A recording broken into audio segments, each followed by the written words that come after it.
Paz do Senhor, queridos, nós estamos no módulo 13, Hermenêutica Bíblica, concluindo o nosso seminário de teologia pelo Instituto Bíblico Evangélico Semeadores, pelo IBS, Campo de Assembleia de Deus, Ministério de Madureira, Campo de Sobradinho, Distrito Federal. Nós estamos concluindo o curso, esse é o módulo 13, são 14 módulos. Próximo mês, módulo 14, homilética, encerramos, vamos ter uma belíssima formatura. Deus abençoe vocês em nome de Jesus. Então, nós já tivemos 2 aulas da matéria hermenêutica. Essa é a terceira e a última aula desta matéria. Espero que vocês tenham aprendido bastante. Hoje nós vamos tratar um pouco de exegese, definição de exegese, uma palavra um pouquinho complicada, um trava-língua, mas que é muito falado na teologia. Vou falar de princípios de interpretação também. Princípios falsos de interpretação bíblica e também princípios gerais. Sobre exegese, eu quero dizer que é uma ciência co-irmã da hermenêutica. A palavra significa extrair, tirar para fora. É feito por um leitor assíduo das Escrituras. A tradução da palavra equivale para nós como desenvolver o texto ou explicar. Foi usado por muito tempo como sinônimo de hermenêutica. Só que a expressão exegese bíblica ela é diferente de hermenêutica bíblica, ok? Porque indica um modo concreto, a exegese, um modo concreto de interpretar o texto bíblico, seguindo os modelos da hermenêutica. Então eu vou tratar agora, bem rapidamente, princípios falsos de interpretação e princípios gerais de interpretação, entendendo aí que os princípios gerais são os princípios corretos. Primeiro vamos para os princípios falsos. O que são princípios? São regras, normas a serem seguidas na interpretação. Então, a Bíblia é uma mensagem, a nossa função é saber exatamente o que é que Deus quer trazer em determinada passagem, partindo do pressuposto que a Bíblia é a palavra de Deus. Então existem muitos princípios errados de interpretação que surgiram exatamente em função de se buscar um sentido pessoal para o texto, sem levar em conta o que o autor da palavra, ou seja, Deus, realmente queria dizer. Vou compartilhar aqui então 6 princípios falsos de interpretação. O primeiro é o princípio moralista. O que diz o princípio moralista? Segundo esse princípio, o ponto central da Bíblia é que Deus recompensa as pessoas de acordo com os seus atos. Então Deus recompensa as pessoas boas com coisas boas, com bênçãos, e recompensam as pessoas más com coisas ruins. Existe um texto bíblico que fala que Deus não se deixa escarnecer, pois tudo que o homem semear, com certeza ceifará, ele vai colher. Isso é um princípio bíblico, ele é uma lei de Deus, diferente das leis humanas, é uma lei que ela é aplicada e ela é real. Só porque você não pode pegar isso como interpretação geral da Bíblia. Porque Deus, o dom de Deus, por exemplo, ele dá por sua liberalidade. O dom de Deus ele dá para quem ele quer, da forma que ele quer. Não é porque a pessoa é uma pessoa boa que recebe um dom de Deus. Outra coisa é a salvação. A salvação é pela graça. Não é mérito, não é força. Para este princípio, foge do tema central da Bíblia, então esse princípio ele é insuficiente, dizendo que se o homem for bom, ele vai receber coisas boas, e se ele for mau, ele vai ser punido por Deus. Isso não é verdade, pelo menos não literalmente. Outro princípio falso é o princípio da interpretação individualista. E o termo individualista não confunda com egoísta, tá? O individualista, neste caso, é aquele que pensa que toda mensagem bíblica é para indivíduos. Ele não leva em conta a mensagem bíblica para a sociedade, para o mundo, para os povos na sua totalidade. O individualista ele afirma que o assunto principal da Bíblia é a salvação individual. Tudo na Bíblia gira em torno de aceitar a Jesus como Salvador e ter a certeza de entrar no céu. Ocorre que a salvação é algo muito importante na Bíblia, é claro que é, sem dúvida. Só que ela é o início. Sem fé em Jesus, nós não podemos conhecer a verdade. Na verdade, é o seguinte, o correto é pensar que sem a salvação nós estamos mortos. Então, as pessoas que não estão salvas em Cristo, elas simplesmente não vivem, correto? Então, a partir do momento que nós alcançamos ou somos alcançados pela salvação em Cristo, nós passamos a ter uma vida em Cristo. E aí que as coisas, de fato, começam a acontecer. Aí nós precisamos seguir o caminho. O caminho ele é trilhado após o encontro com Cristo, correto? Não é assim, eu vivo uma vida, o caminho que me leva à salvação. Não. Eu recebo a salvação em Cristo e após isso eu trilho o caminho para fazer a vontade de Deus, para revelar Deus às pessoas, para que outras pessoas sejam alcançadas pelo amor de Deus. O terceiro princípio falso é o princípio da interpretação modernista.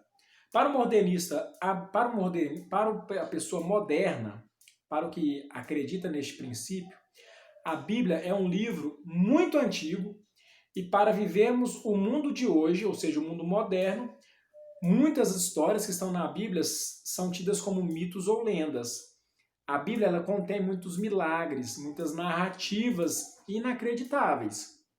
E para as pessoas modernistas, elas só aceitam aquilo que pode ser comprovado cientificamente. Nós não somos assim. A Bíblia diz que o profeta Jonas, livro de Jonas, ele tinha uma ordenança de Deus para ir para Nínive e ele escolheu ir para outra cidade, para Tarsis. A Bíblia diz que conhecemos a história, ele entra no barco, o barco sofre uma tempestade, ele é jogado na água e um grande peixe o engole. E diz que ele fica 3 dias e 3 noites dentro do grande peixe, aí é uma analogia, né, com o tempo que Jesus ficou morto no túmulo.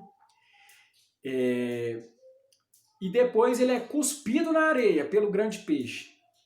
E eu acredito nessa palavra literalmente como ela está. Só que se a Bíblia dissesse que Jonas tinha engolido o grande peixe e por 3 dias ficou com o peixe na barriga e depois cuspiu o peixe, eu também acreditaria. Porque eu acredito na veracidade da Bíblia, da palavra de Deus. Diferente do modernista, ok? Quarto princípio de interpretação, errado, falso, é a interpretação política. Tomem cuidado. Todos nós podemos ter conhecimento da política e às vezes até envolvimento, com um certo limite, claro, mas podemos ter envolvimento com a política. A política nos envolve. Nós estamos em ano de eleição. Você pode apoiar candidato, apoiar partido. Lógico, nós temos que levar em conta qual é o pensamento do candidato e do partido quanto aos princípios de Deus, porque senão nós ficamos hipócritas demais. Só que o problema é achar que a Bíblia é política. A Bíblia não é política, ok? Os partidos e as ideologias políticas podem extrair da Bíblia conceitos e aplicar no seu entendimento. Isso é até bom. É até desejável. Imagina um governante que pauta o seu governo pela palavra de Deus. Nós desejamos isso. O que nós não podemos é interpretar os textos bíblicos politicamente. Vou dar um exemplo.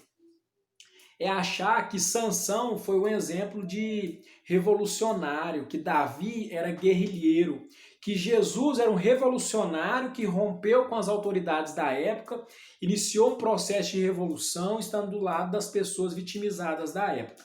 Eu já ouvi muitas pessoas que não leem a Bíblia vir com essa patifaria e falar, com essa heresia, falar que Jesus era revolucionário. Jesus nunca foi revolucionário. Jesus ele cumpriu as leis da época, ele era temente à ordenança de Deus, o Pai, sobre a vida dele. Então não tem nada a ver com revolução, ele não quis aplicar uma revolução. Jesus trouxe a salvação à humanidade. Isso é diferente. Então esse princípio que leva à interpretação política da Bíblia é muito errado. Penúltimo princípio falso é a interpretação doutrinária. O que significa?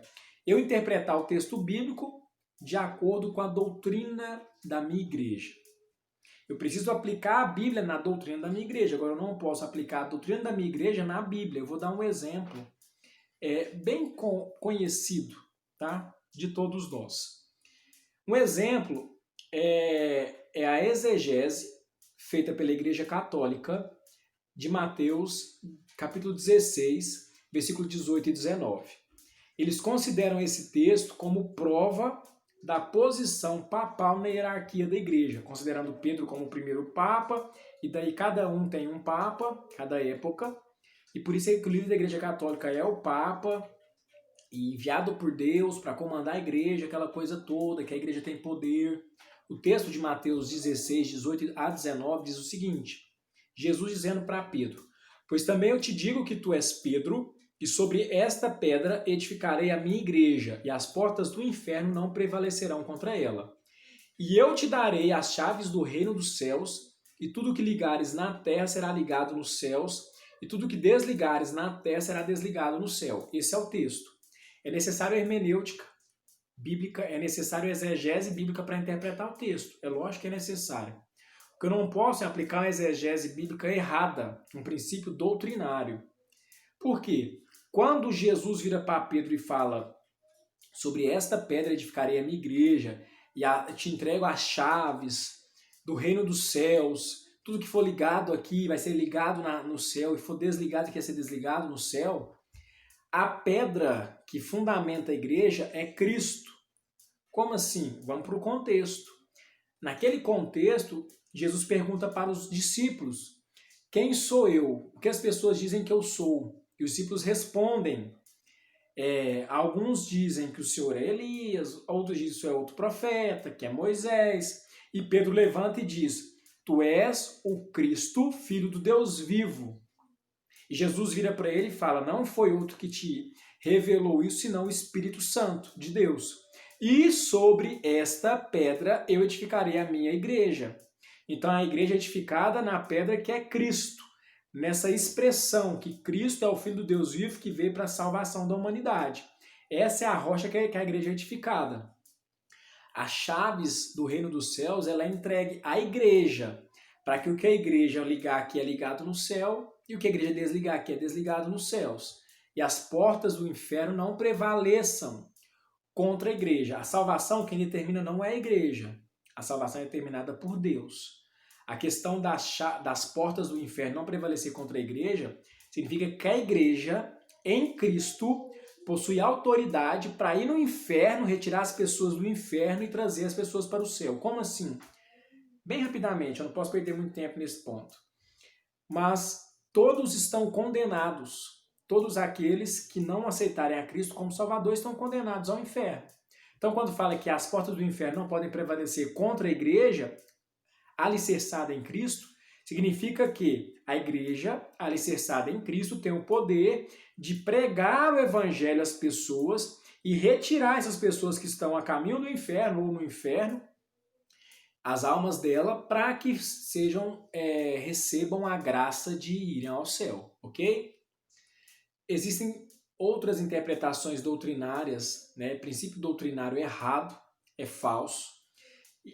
Podemos citar vários, vou ficar só neste exemplo. O sexto e último princípio falso de interpretação é o princípio literalista, ou literal. É você ler o texto e literalmente aplicar aquele texto na interpretação. Existem textos que são literais na Bíblia, é claro que existe. Só que não são todos. Então eu não posso pegar esse princípio e aplicar na Bíblia toda. Eu vou dar alguns exemplos para vocês entenderem. Tem um texto em Deuteronômio 22:5 que fala que não haverá traje de homem na mulher e nem vestirá o homem roupa de mulher, porque qualquer que fizer isso é abominação ao Senhor teu Deus. Algumas denominações, algumas seitas religiosas utilizam esse texto para justificar que a mulher não pode usar calça jeans ou calça e tem que usar apenas saia e vestido. Não quero entrar no mérito do que é mais prudente para a mulher, do que é mais confortável para a mulher, mas eu não posso interpretar literalmente esse texto dessa forma. Por quê? Porque no tempo aqui não tinha calça. O homem não usava calça. O homem e a mulher usavam vestidos, becas, para dizer de uma forma genérica. E o que distinguia, além dos detalhes, claro, era um cinto que tinha.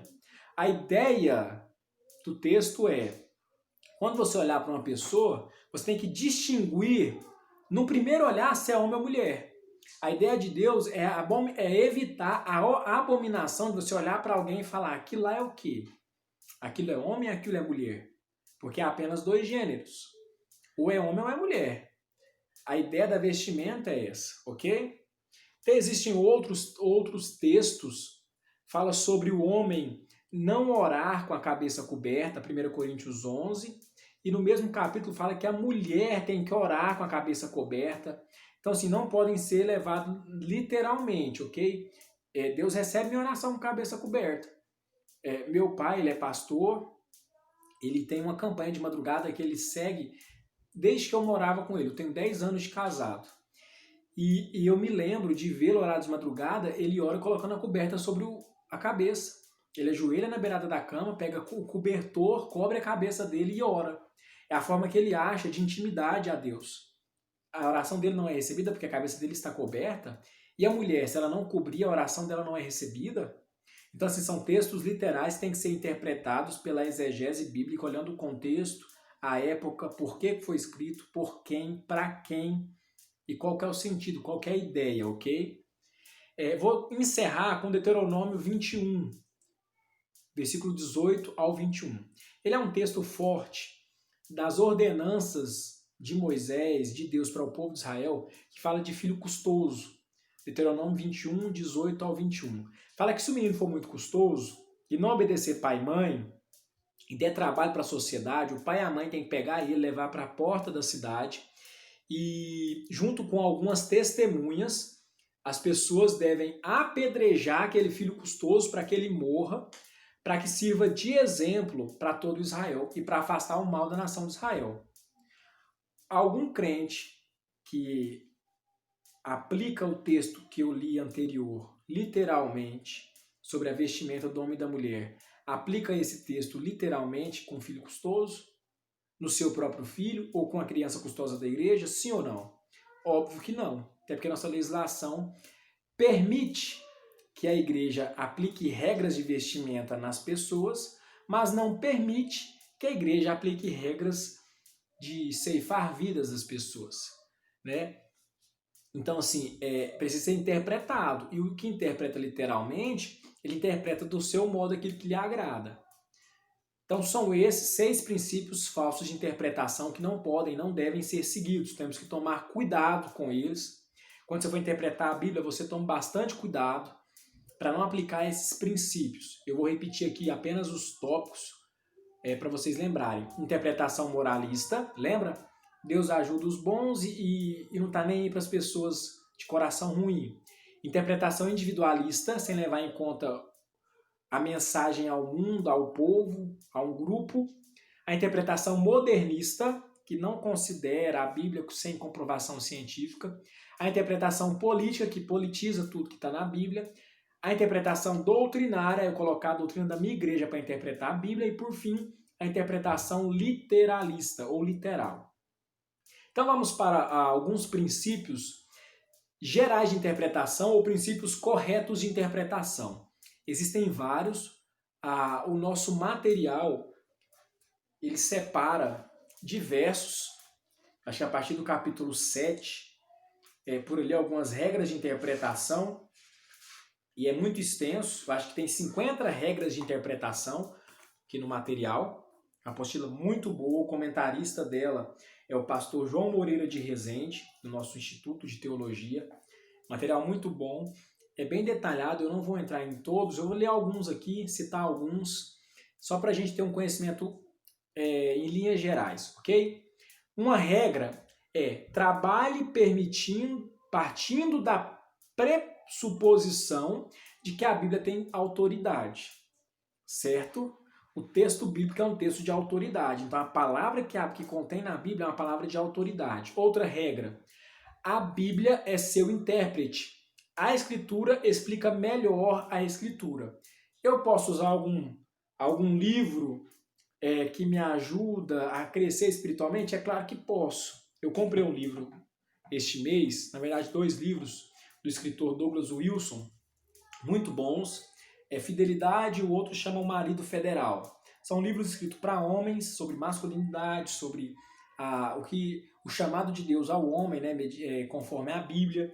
Livros muito bons. O Marido Federal, A Liderança Bíblica no Lar. Esse livro, ele me edifica. Só porque uma regra de interpretação bíblica eu consigo encontrar respostas da Bíblia na própria Bíblia, confrontando o texto. Eu pego um texto, eu não compreendi, eu posso achar um outro texto no mesmo mandamento Antigo ou Novo, você entendeu? Eu pego um texto em Mateus, talvez lá em 1 Coríntios eu consiga interpretar melhor esse texto. Ou eu posso pegar um texto do Antigo Testamento para interpretar melhor um do Novo.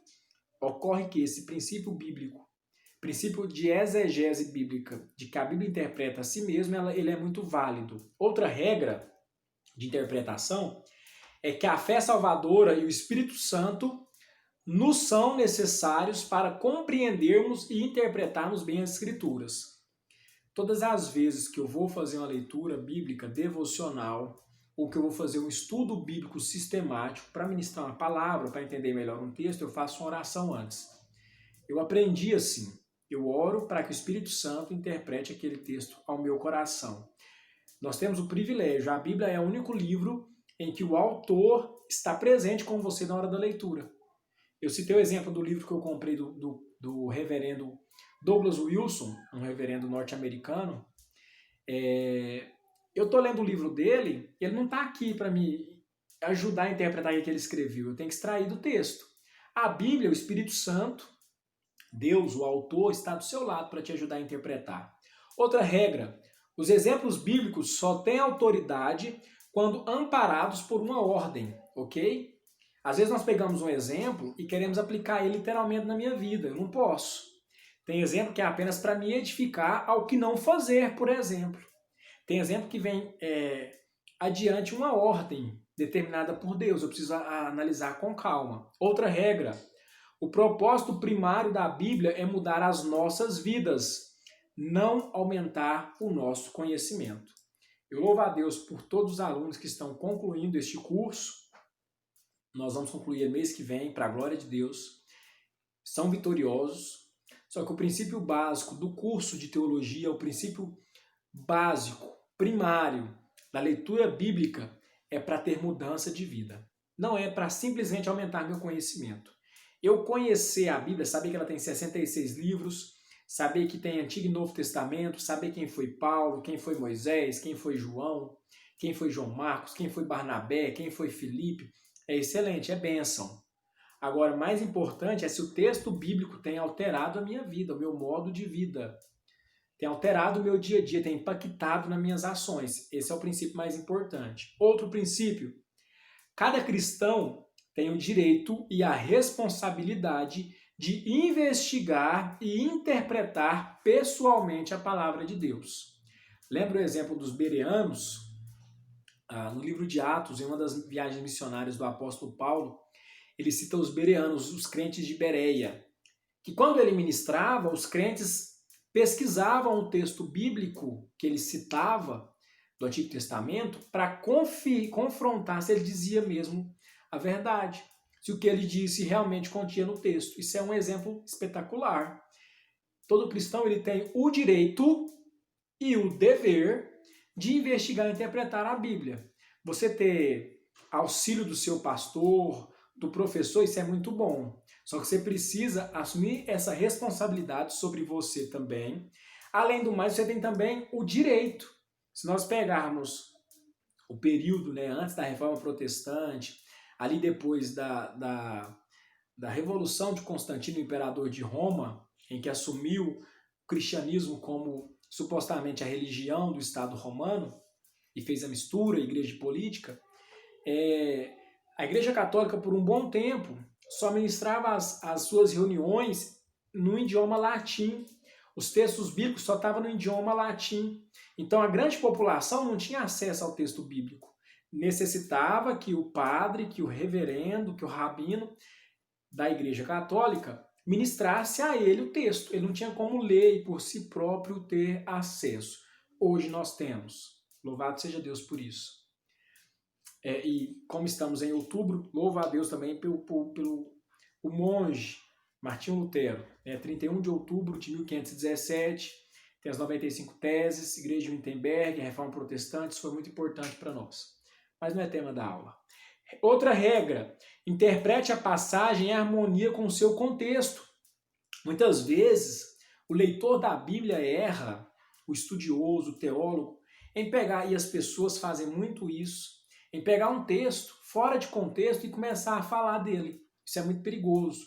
Tem uma frase que diz que Texto fora de contexto é pretexto para heresia. Então, se eu pegar um texto isoladamente e querer falar dele, eu posso cometer um grande erro. Então, interprete sempre pelo contexto. O que é o contexto do texto? É a história do texto. Pode estar dentro do mesmo capítulo, pode estar dentro do mesmo livro, ou pode estar em outro texto distante, o contexto que está sendo falado ali. Eu preciso entender qual que é o contexto. Penúltima regra que eu vou citar aqui, já para encerrar nossa aula de hoje, você precisa compreender gramaticalmente, última regra, você precisa compreender gramaticalmente a Bíblia antes de compreendê-la teologicamente. Teologia é estudo sobre Deus, ou sobre as coisas de Deus. E gramática é eu entender o texto no idioma. Eu falei na primeira aula que nós tivemos, foi falado na primeira aula, a importância de eu conhecer o texto no idioma dele, ou no meu idioma, melhor dizendo. Então, assim, eu pegar um livro, eu só sei português, mal e mal sei português, que é meu idioma natal, pátrio. Então, se eu pegar, e existem, né, Bíblias em espanhol, Bíblias em inglês, de fácil acesso para nós aqui no Brasil. Uma vez eu estava na livraria Saraiva, no Shopping Flamboyant, em Goiânia, e eu tive o grato prazer de pegar a Bíblia, o Pentateuco, né, a Torá, estava em português e no original hebraico. Eu fiquei maravilhado, minha vontade foi comprar, meu dinheiro não possibilitou. Para eu ter mesmo, para eu poder olhar, curiosidade. Mas não é para interpretar o texto hebraico, porque eu não conheço o idioma hebraico, não sei ler no hebraico. Então, assim, é importante compreender a Bíblia teologicamente? Mas eu preciso compreendê-la gramaticalmente. Regras de gramática da Bíblia, eu preciso compreender, eu saber ler mesmo, de verdade. E interpretar o texto. Interpretar o que eu estou lendo, qual o significado daquela frase. É uma pergunta? Quem está falando para quem? Jesus está dizendo